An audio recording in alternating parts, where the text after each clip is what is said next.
আমার কথা শোনার জন্য আবারও আপনাদের ধন্যবাদ।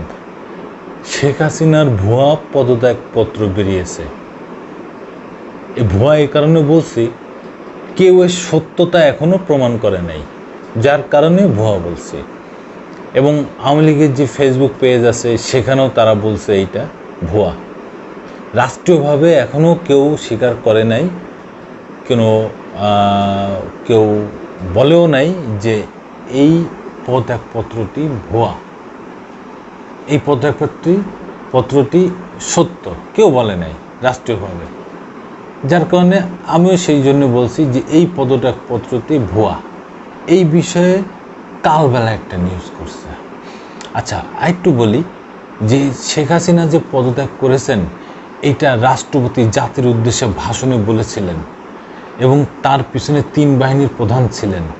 তারা বলেছেন শেখ হাসিনা বঙ্গভবনে যে রাষ্ট্রপতি বলেছেন শেখ হাসিনা বঙ্গভবনে যে পদত্যাগপত্র জমা দিয়েছেন এবং তা রাষ্ট্রপতি গ্রহণ করেছেন।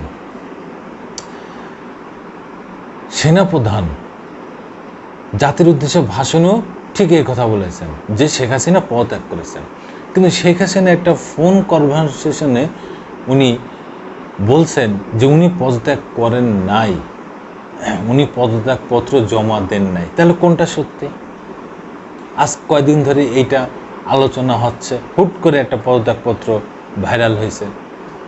তা এই পদত্যাগপত্র আওয়ামী লীগ বলতেছেন যে না, এটা ঠিক না, আর সরকারিভাবে এটার কোনো সত্যতাও করা হয়নি, যার কারণে এটা আমিও বলতেছি ভুয়া। এখন এই বিষয়ে কালবেলা যে নিউজটা করছে একটু পড়ে শুনেন। ছাত্র জনতার গণবিপ্লবের মুখে গত 5 আগস্ট পদত্যাগ করে ভারতে চলে যান সাবেক প্রধানমন্ত্রী শেখ হাসিনা। সম্প্রতি সামাজিক যোগাযোগ মাধ্যম শেখ হাসিনার পদত্যাগ সংক্রান্ত একটি পত্র ভাইরাল হয়েছে।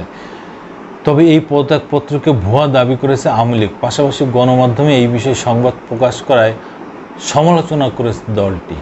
এটা তো পালাতক দল, কোথায় পালিয়ে আছে, আবার এইসব কোথাতে করে বুঝতেছি না। আবার সেইটাও সংবাদ মাধ্যমে প্রচার হচ্ছে। কেন রে ভাই?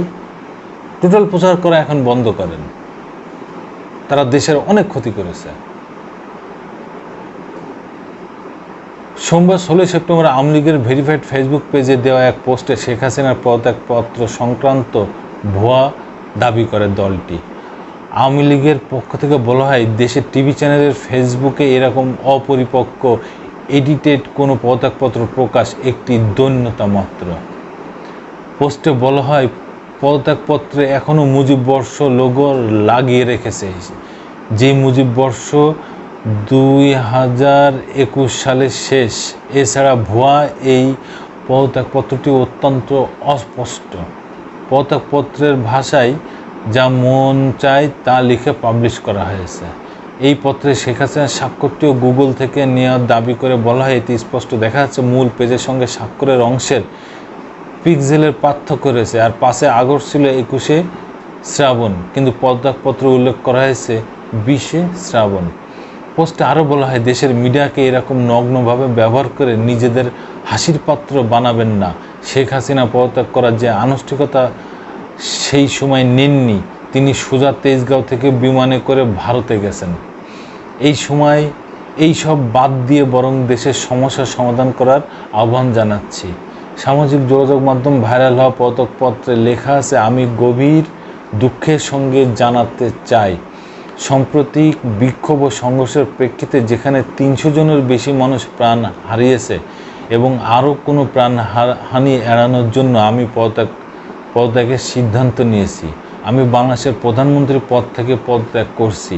এই ঘটনাগুলো আমি সম্পূর্ণ দায়িত্ব স্বীকার করছি এবং দেশের জনগণের নিরাপত্তা ও কল্যাণের প্রতি আমার অঙ্গীকার সবসময় অটুট থাকবে। গত 15 বছর ধরে আমি আপনাদের সেবা করার সুযোগ পেয়েছি, যা আমার জীবনের সবচেয়ে বড় সম্মান। তবে সাম্প্রতিক ঘটনাবলী প্রমাণ করেছে এই মুহূর্তে দেশকে এগিয়ে নিতে অন্য নেতৃত্বের প্রয়োজন। আমি আশা করি আমার পদত্যাগ বাংলাদেশের উন্নয়নের নতুন পথ খুলে দেবে এবং শান্তিপূর্ণ প্রতিষ্ঠা হবে। পত্র শেষ পর্যায়ে লেখা রয়েছে, এই কঠিন সময়ে আমার সরকার যা কিছু করেছে তার জন্য আমি গভীরভাবে অনুতপ্ত। আমি সব বাধ্যবাধকতা মেনে নিচ্ছি এবং এই সিদ্ধান্ত বাংলাদেশের বৃহত্তর জনস্বার্থে নিয়েছি। এই জন্যই বললাম যে এখানে পরিপক্কভাবে তেমন কিছু লেখা নেই, আর যেহেতু কোনো পক্ষই স্বীকার করে নাই সেহেতু এই পদত্যাগপত্রটি আসলে ভুয়া। কিন্তু এইটা যদি ভুয়া হয়, এইটা না, পদত্যাগপত্র শেখ হাসিনা পদত্যাগ করেছেন এটা বাস্তব সত্য কথা, নাহলে জাতির উদ্দেশ্যে মহামান্য রাষ্ট্রপতি কেন এ কথা বলবেন? তার পিছনে 3 বাহিনী প্রধান। আসলে কোনটা সঠিক এটা সময় বলে দেবে, সময় জানাবে। আমরা সেই অপেক্ষায় থাকলাম। সবাইকে ধন্যবাদ। আমি প্রিন্স, আবার আসবো নতুন কোনো কথা, নতুন কোনো ঘটনা নিয়ে।